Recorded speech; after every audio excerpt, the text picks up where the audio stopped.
Welcome, everyone, to the Spend Life Well show, where we apply biblical wisdom to your financial journey.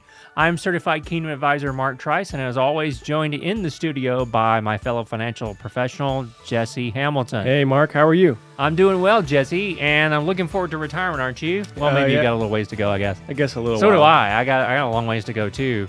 But today, what we're talking about is basically 6 things to do before claiming Social Security.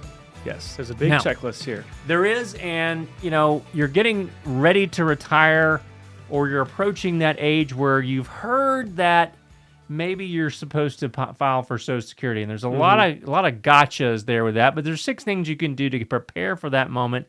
And as always, we recommend that you consult a financial professional. Right, it's very complicated. In fact, Mark, your favorite stat that you'd like to tell everyone, how many ways are there to claim your Social Security? Well, 3, right? No, a few more?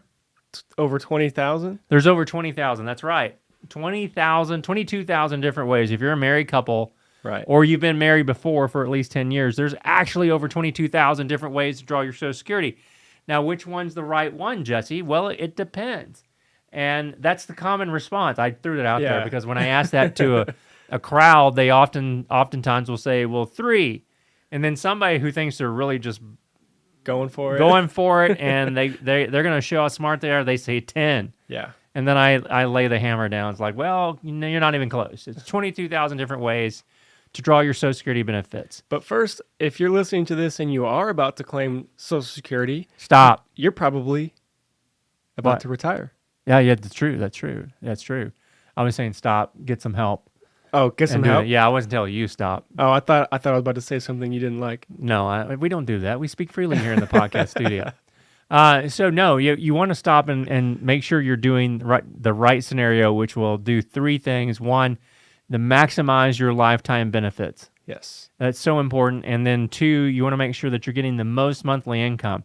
A lot of times, Social Security, people don't realize this, but it might make up 30 to 40% of your retirement income. Right. And making sure that you're getting every dollar you deserve is so important. And once you claim it, you can't change it. Yeah. So let's go through these 6 things that we've gotten off the Social Security website and other sources. 6 things that you can do to make sure that before you claim, that you're on top of. And the first one is make sure you got enough credits. Right. You need 40 credits to be eligible for Social Security, but you can go to ssa.gov and create your account and start doing your research. Yeah, absolutely. You make sure everything's done online now, and you got to make sure that you create that so you know what your benefits are. They used to be able to estimate some things, so we encourage you, go to socialsecurity.gov or ssa.gov. Don't type in .com. It's something else. You don't want to go there. But ssa.gov, you can go in and create your own account so that you know what your benefits will be. Do they even send paper statements anymore? No, they do on your every 5th birthday. And it's black and white. It's not color anymore. They used to send the color ones to us. They were green and stuff, and I always kept one in my file. But if you create an account, you can actually go and download the green and white statement. So if you want to use your own color ink, great. But you need to check up on your benefits. You got to make sure that you got the 40 credits. Now, does anybody know how you earn a credit? You work.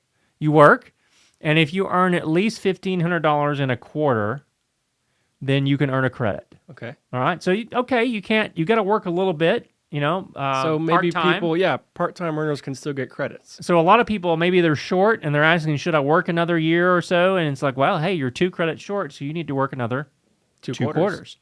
And so you get those credits, and what we're looking at there, what Social Security is looking at with those credits is they're looking at your highest 35 years worth of earnings.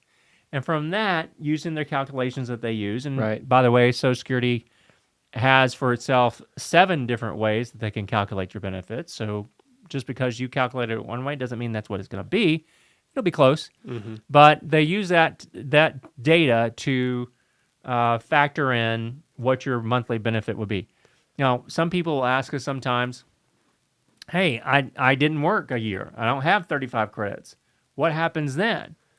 Well, they give you a 0. It's like you forgot to turn in some homework in your 6 weeks math class. Like you're in school again, right? Yeah, you're back in school. You forgot to turn in an assignment, and you get a 0.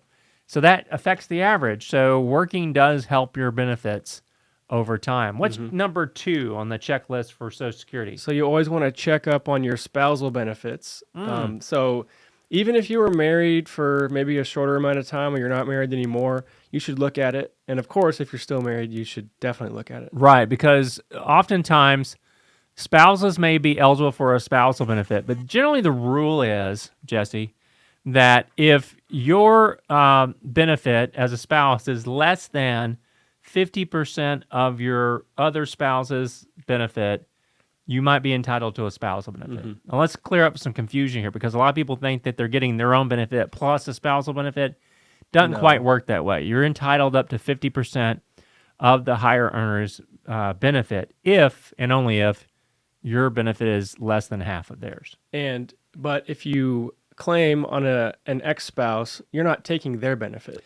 That's right. A lot of people, maybe came from very abusive relationships, and they're afraid to actually try to claim that. And that's a real benefit that's available, and they're not going to ask your ex if it's okay. Right. They're just going to pull up the numbers and see if you're entitled to that ex-spouse's, your divorced spouse benefit. You must have been married at least 10 years in order to claim that divorced spouse benefit. And then there's some other little rules there. If you want to know about those, if it applies to you, give us a call. So you may want to check on that just to see, because, hey, the ex might be good for something, right? and you want to make sure that you're not entitled, and you may get a higher benefit by claiming that ex's benefit or your spousal benefit versus your own benefit. Right. So there's lots of different changes going on. There's a big increase in 2022. Social Security benefits went up about 8.7%. Yeah, it's a big one. Yeah, and so we expect that in 2024, going into that year, we expect benefits to go up again. I'm not sure what they're going to be. They usually release that come October. Right now, based on the pace of inflation, that looks like it might be somewhere between 3 and 4%. Right. Some people think it matches the CPI. That's not true. They use that, but it's close. It's a modification that they changed during the Obama administration that actually gives retirees less of a cost of living adjustment. Number 3 on our checklist for Social Security is know the online app. That's right. And I mentioned this earlier. Everything's online now. You do not need to go to the Social Security office and stand in line. We were driving by the Social Security office the other day, and it was 7:30 in the morning. There was a line at least 30 or 40 people deep. And if you know how to access the online process, you can do everything online, including Medicare. You can sign up for Medicare online as well. So it takes only about 15 minutes to do that online. You go to ssa.gov and click on My Retirement, and you can create an online account. You might want to gather all your personal information before you do that, though. That's right. That's right. Now, things you're going to need are maybe a bank not a bank statement, a bank account number and a routing number for where the money's going to go. And they might ask some questions about your employer or your previous employer, stuff like that. Checklist tip number 4, make sure you're the right age. Now, you can claim your Social Security benefits as early as 62 years old, right? 62 and 1 month. If you're a widow or a widower, you can claim even earlier than that. Right. There are some restrictions on that.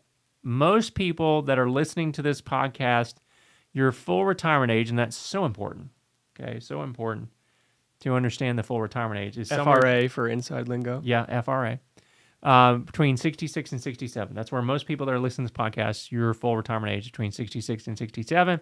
That is the age at which Social Security says you are to receive, and I'm putting the air quotes here on the camera, your full benefit. Right. Okay.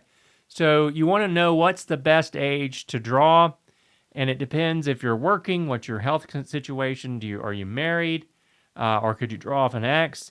What is the situation there that allows you to maximize the benefit? Because how many different ways did we say there were? North of 20,000. Yeah, all right. So a lot of different ways. You need to know what's the right thing to do. Right. And there probably is a mathematically perfect age and time for you to claim, but it's going to apply to so much more, your financial situation, your needs, everything. One of the things that we do in our office is we make sure that we look at your overall financial situation, where your retirement savings are. Do you have any other types of other investments and things?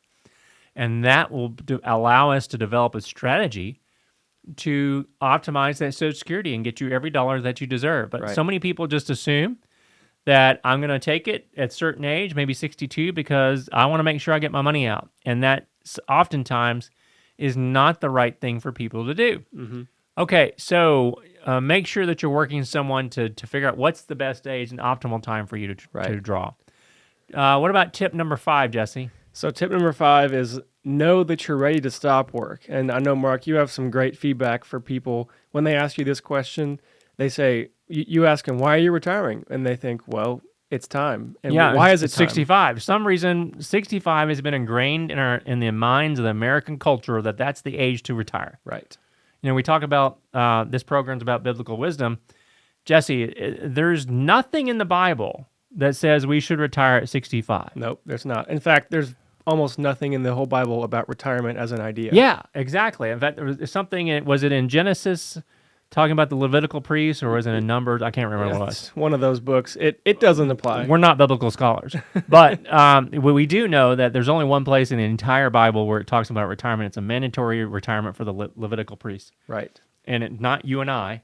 We're expected to work all throughout our lives. So that somehow this number is stuck in people's mind. This is a time to draw and retire. Retirement and drawing your Social Security are two separate events. They are mutually exclusive. They are not done together necessarily. They can be the same time, but rarely should they be. That's right, because you're going to be leaving money on the table. Now, I will tell you that if you're going to continue to work, it doesn't pay for you to draw before your full retirement age. Mm-hmm. And we see so many people make this mistake because they draw and then they get and when they're 62, they draw because they think they're going to bank that money, which is almost no one does. They spend it, and then they get a nice notice from Social Security Administration saying, "Congratulations, you made too much money. We're going to do one of 3 things." They don't give it. This is not a multiple choice. They just tell you what they're going to do. Mm-hmm. The ones we see most often are, "Hey, your benefits are going to be reduced going forward that's common. until you reach your full retirement age." The second option that we see sometimes is, "Hey, you made too much money. Your benefits are frozen until the next year." Okay. The third one, and I've only seen this a couple of times, and people were freaked out when they saw it and got this letter. It said, "Hey, you made too much money. We're freezing your benefits, and you need to make out a check for," and this one, the last one I saw was about $11,000. Wow. "And make that check out to the United States Treasury to pay back the benefits that we already paid you." Not something you want to have. And you can make that mistake unknowingly just by drawing early and continuing to work. So stopping work and drawing your retirement benefits from Social Security doesn't have to be the same thing. Mm-hmm. That's why we ask those questions to everybody. How do you feel about your job? Why are you retiring? And what are you going to do? And a lot of people they switch careers. Right. It's the time to do something they've always wanted to do. Maybe they don't make as much money. Maybe they volunteer. Mm-hmm. We don't stop working. This American culture does not put on their bathrobe and their slippers and sit on the front porch in the rocking chair. I had a high school chemistry professor that always talked about that and wanting to do that. I'm going to go visit him sometime so I can find out if he's sitting on his front porch in his rocking chair. He's drinking a grape knee-high and eating a moon pie. That's what he talked about. And so, that's important. Stopping work, there's really not such a thing. Right. And most retirees that we talk to say that, they're busier than ever when they retire. But just because you stop working in the workforce doesn't mean that you necessarily are ready to start drawing your Social Security benefits. Right. Tip number 6, I'm just going to repeat this. You need to go and figure out what your Social Security benefit's going to be. There used to be retirement estimators on the Social Security website. There's plenty of other tools out there. The only true source to get the accurate information is to create that Social Security account. Go in there, create one for yourself, have your spouse create one for them, and then you're able to look at this and determine what is the amount of income you might be able to expect. But remember, you just get those 2 numbers at your full retirement age. Give us a call because 22,000 different ways, which one's right for you? That's true. I was going to say, Mark, bonus tip, always just talk to a professional. And of course, we're biased here because we're giving advice, but we would love to hear your situation. We offer complimentary consultations if you have questions. We would love to talk to you.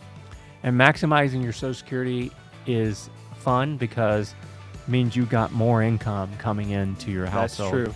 And that's the key to a successful retirement. It's not about amassing a giant pot of money. It's about maximizing the income that you have coming in on a regular basis. Right. So, folks, until next time, you've been listening to the Spend Life Well Show. We pray that you have a wonderful week, and we'll talk to you on the next episode.